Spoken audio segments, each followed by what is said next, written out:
Buenos días, Dios los bendiga. Hoy quiero invitarlos a un hospital. Se llama el Hospital de Jesús. No sé si tú lo conozcas, pero es un hospital muy especial. Vamos a ir a Mateo 9, versículos 10 al 13. Miremos lo que dice el versículo 10. Dice, más tarde, Mateo invitó a Jesús y a sus discípulos a una cena en su casa junto con muchos cobradores de impuestos y otros pecadores de mala fama. ¡Wow! Bueno, ¿quiénes estaban con Jesús en ese momento? Según nos dice el Evangelio, Jesús estaba compartiendo con recaudadores de impuestos y pecadores. Esta versión dice personas de mala fama. Mira qué interesante. ¿Sabes por qué los recaudadores de impuestos tenían mala fama? Eh, Sucedía que en ese tiempo Jerusalén estaba subyugada bajo el imperio romano y los judíos debían pagar impuesto, tributo al emperador. Lo curioso es que muchos de los judíos de esa época se habían convertido en los recaudadores de impuestos, es decir, ellos eran odiados porque primero pues estaban cobrando los impuestos a sus hermanos de su propia nación, pero muchos de ellos sacaban su propia tajada, es decir, excedían el valor que debían cobrar para ellos sacar su propia tajada, entonces tenían pésima reputación, no eran muy queridos en esa época.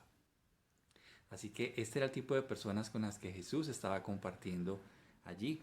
Sabemos que estaba rodeado de personas en una cena y que esas personas eran consideradas de mala reputación, ¿verdad? ¿Qué sucedió en el versículo 11? ¿Qué pasó? ¿Qué dijeron los fariseos? Los fariseos cuando vieron que Jesús estaba haciendo eso.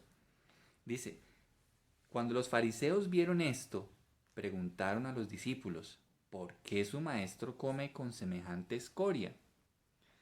Qué pregunta tan displicente, ¿no? Se la hacen a sus discípulos y cómo ellos categorizaron a esas personas. Según este relato los llamaron escoria, es decir, trataron a esas personas como seres despreciables y repugnantes, ¿no? Pero mira lo que hace el Señor. Me gusta mucho lo que el Señor hace. Léelo conmigo en el versículo 12. Cuando Jesús los oyó les dijo, la gente sana no necesita médico, los enfermos sí. ¡Wow! ¡Qué tremendo eso! ¿Quiénes necesitan entonces un médico en el hospital de Jesús? Los que están enfermos, ¿verdad? Los que están enfermos. Los que están sanos no necesitan ir al médico. Creo que eso es algo que hoy en día todos podemos entender y valorar, sobre todo en esta época en la que estamos bajo una pandemia mundial. Entonces, qué preciso, ¿no? Qué preciso es lo que Jesús les dice. No, los sanos no necesitan ir al médico, pero los enfermos sí necesitan de alguien que los cure, de alguien que sepa manejar la medicina para sanar su enfermedad. ¿Qué les mandó el Señor a hacer a estos fariseos ante su actitud repugnante? Los mandó a ir a la Biblia, los mandó a ir a lo que en ese tiempo era el Antiguo Testamento y los manda a leer un texto del libro de Oseas, capítulo 6, versículo 6.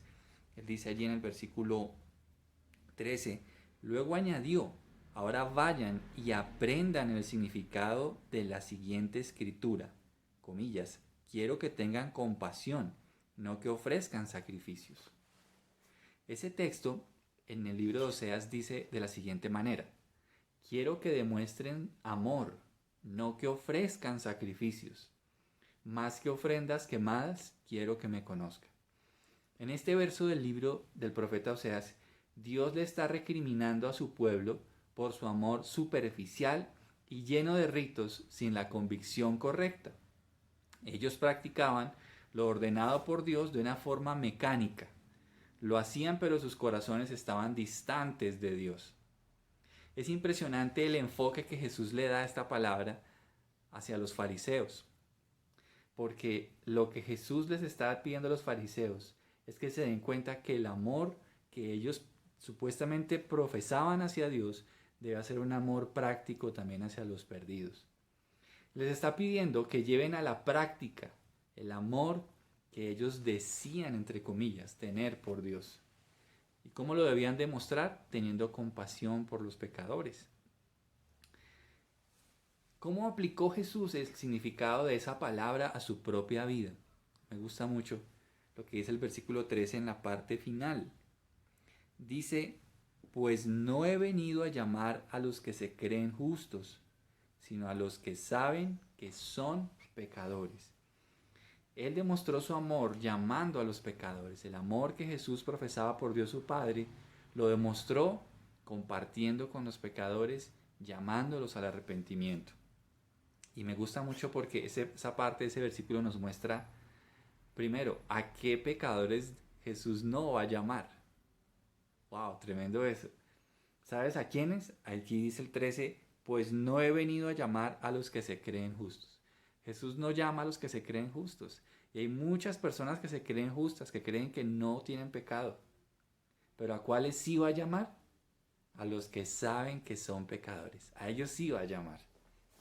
¿Cómo llamó Jesús al pecado? Bueno, lo llamó una enfermedad. Dice Juan 5:24. Les digo la verdad, todos los que escuchan mi mensaje y creen en Dios quien me envió, tienen vida eterna. Nunca serán condenados por sus pecados, pues ya han pasado de la muerte a la vida. El pecado es una enfermedad del alma que es mortal. Todo aquel que padece esta enfermedad necesita del médico del alma que se llama Jesús. Solo Él tiene la cura. Es más, Él mismo es la cura para esta grave enfermedad. Jesús ama estar con pecadores para mostrarles compasión y sanarlos dándoles la cura que les da vida eterna. Todos los que hemos sido llamados por Jesús debemos saber que fuimos llamados cuando éramos practicantes del pecado. Por eso nosotros debemos mostrar a otros la misma compasión que Jesús tuvo con nosotros. Un feliz día.